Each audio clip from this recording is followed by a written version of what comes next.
श्री हरिवंश।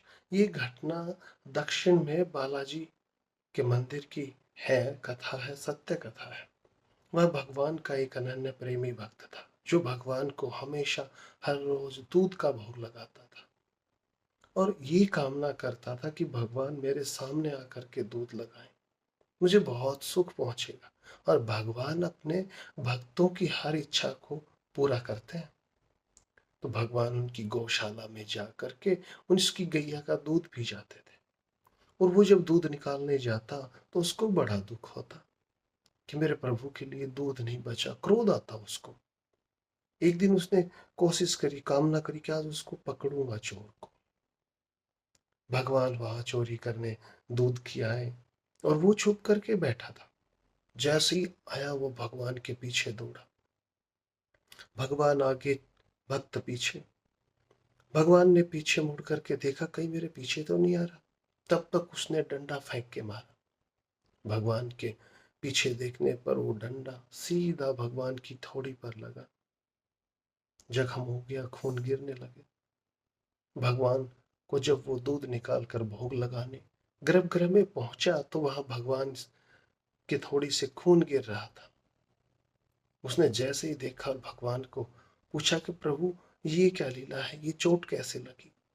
कहा कि ये अपने ही किसी परिकर ने मार दिया। उसने कहा कि हमारा परिकर होकर के, हमारे यहाँ का ही होकर के, मेरे ही परिवार का होकर के उसने कैसे मार दिया? मुझे उसका नाम बताइए, मैं उसको दंड दूंगा।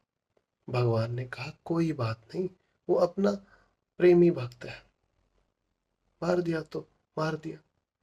उसने भगवान से कहा प्रेमी कैसा हुआ जो आपको हाथ उठा दे, मार दे? मैं उसको दंड दूंगा। भगवान ने कहा जाओ तो उसको वहां जो स्तंभ है, थंब है, उसमें देख लो, उसका स्वरूप है। ज्यादा आग्रह करने पर वहां आईना लगा था। उसकी आईने में छवि दिखाई दी। उसने भगवान को कहा कि ये तो मैं ही हूं, मेरा ही स्वरूप है।